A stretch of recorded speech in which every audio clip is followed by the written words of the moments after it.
L'histoire récente en France a montré que le risque de coupure grave et durable de nos réseaux électriques n'est pas complètement écarté. Nous sommes, comme vous le savez, un des pays du monde les mieux équipés en infrastructures de fourniture d'énergie électrique. Tant au niveau de la production, nos centrales nucléaires, notre parc de production thermique, et puis notre parc de barrages, etc. Et puis le réseau de transport qui amène l'énergie dans les grands centres, dans les industries, dans les villes, puis vers vos cellules de transformation 20 000 vers 380 volts, et derrière vos installations à proprement parler. Nous sommes dans un pays moderne et bien équipé. Pour autant, nous sommes interconnectés avec nos voisins. Toute l'Europe maintenant est un réseau maillé. Et il existe des risques de coupure qui sont des risques de coupure non négligeables, qu'il s'agisse de coupures de courte durée ou de durée nettement plus longue que l'autonomie de vos groupes électrogènes. Sur ce deuxième point, qui est le plus important finalement, rafraîchissons-nous la mémoire si vous voulez bien. En 1999, les derniers jours, nous avons subi deux tempêtes qui, chacune d'entre elles, était centenale. Ces tempêtes ont durement touché nos systèmes de transport d'énergie, les pylônes à haute tension pour faire simple, qui ont été abattus par dizaines, par centaines, interrompant les lignes et mettant le réseau de production en difficulté. En effet, les centrales continuaient de produire vers des câbles qui étaient coupés. Et donc il a fallu couper, arrêter en urgence nos sites de production, nos centrales nucléaires. Il y a des procédures pour cela qui sont parfaitement sûres, bien entendu, mais qui nécessitent un redémarrage long, lent et compliqué. Cela veut dire que notre fourniture en énergie électrique, même dans le meilleur des cas, ne peut pas repartir en moins de 3, 4 ou 5 jours environ. Souvenez-vous, pendant la tempête en 1999, et puis plus récemment, puisqu'il y en a eu une autre en début de cette année, nous avons eu des régions de France qui ont été coupées 3 semaines. Donc cela veut dire qu'on peut très bien avoir une panne électrique, y compris dans une grande ville. Paris a été à deux doigts de la catastrophe en 1999. Nous pouvons avoir une coupure d'énergie qui puisse durer, disons, de quelques heures à quelques jours. Le problème, c'est que cet écart de temps change tout.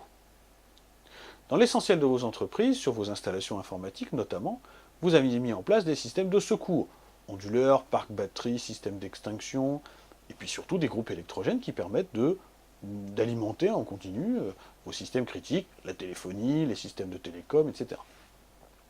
Mais l'autonomie de ces groupes électrogènes est limitée. En général, vous avez de l'ordre d'un jour ou deux de gasoil dans vos cuves pour faire tourner ces moteurs, des moteurs de camions qui sont accouplés à des génératrices électriques. Faites attention parce que la capacité de vos cuves et l'autonomie que vous avez est inférieure à celle d'une panne électrique qui pourrait durer plusieurs jours. Et ce problème peut être extrêmement sérieux si on considère par exemple la coupure de l'énergie, disons 3 jours, sur Paris. 3 jours sur Paris, ça veut dire que 80% des groupes électrogènes qui sont dans les grandes entreprises, notamment les banques, seraient donc privés d'autonomie. Et on se retrouverait avec des coupures informatiques et donc un risque systémique de place très élevé. Il se convient donc d'être extrêmement prudent parce que certes, la probabilité d'un tel événement n'est pas très épaisse. En revanche, les conséquences, au-delà de 1 à 2 jours, pourraient être extrêmement dramatiques en termes économiques. Par ailleurs, quand on questionne EDF et RTE, qui sont les deux interlocuteurs, ils refusent de répondre au-delà de leur contrat, on le comprend bien, et en même temps, les courbes se croisent, c'est-à-dire que la consommation d'énergie électrique en hiver tend à s'accroître par la croissance, le phénomène de croissance tout simple, et s'accroît également en période d'été du fait de la multiplication des systèmes de climatisation, entre autres. On se retrouve donc avec des pics de consommation très sévères qui nécessitent de la part des opérateurs des opérations de délestage, quand ils le peuvent, ou de demande de délestage via les médias. Cela veut dire que plus le temps passe, plus on est, entre guillemets, vers la limite, ou à la limite. La situation n'est pas encore critique, mais elle ne pourra pas se corriger en 5 minutes, même en plusieurs années. Ça veut dire qu'il faudrait construire de nouveaux centres de production et surtout de nouvelles lignes de transport, tant en France qu'à l'étranger. Souvenons-nous, il y a quelques années, un bateau allemand, en quittant son port, a nécessité la coupure programmée d'une ligne d'énergie qui passait par-dessus le bâtiment pour éviter des phénomènes d'arc électrique. Cela a provoqué une panne d'énergie de plus d'une heure et demie un samedi soir sur le nord de la région parisienne et toute la partie nord du pays. 10 millions de foyers ont été touchés. On voit bien qu'un incident dans un de nos pays voisins peut avoir des conséquences graves et longues sur nos propres systèmes à nous.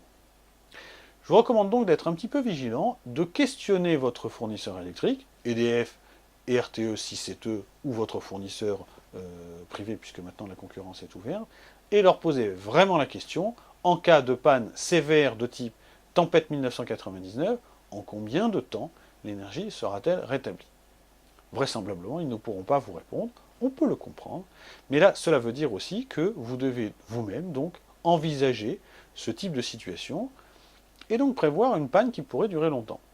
Et une panne qui peut durer longtemps, eh bien ça veut dire que votre immeuble grand de hauteur, vous ne pourrez plus y accéder. Vos systèmes informatiques finiront par s'interrompre. Les systèmes de transport dans les grandes villes finiront par s'arrêter. L'ensemble pendant 3 à 4 jours. 3 à 4 jours, c'est bien moins que la crue centenale, c'est bien moins grave que la pandémie grippale, mais attention aux risques systémiques. Prenez donc cela en compte avec vos partenaires, vos clients et fournisseurs, pour savoir si oui ou non vous savez y faire face. En général, les solutions ne sont pas très complexes à mettre en place. Il s'agit simplement, en fait, d'augmenter l'autonomie sur les quelques systèmes qui ne doivent absolument pas s'interrompre, et le reste de le mettre un peu en berne, puisque de toute façon, l'ensemble du pays sera paralysé. Confectionnez donc autour de vous un petit groupe de travail pluridisciplinaire pour traiter de cette question, et de mettre en place les quelques mesures qui doivent permettre de sauvegarder l'essentiel.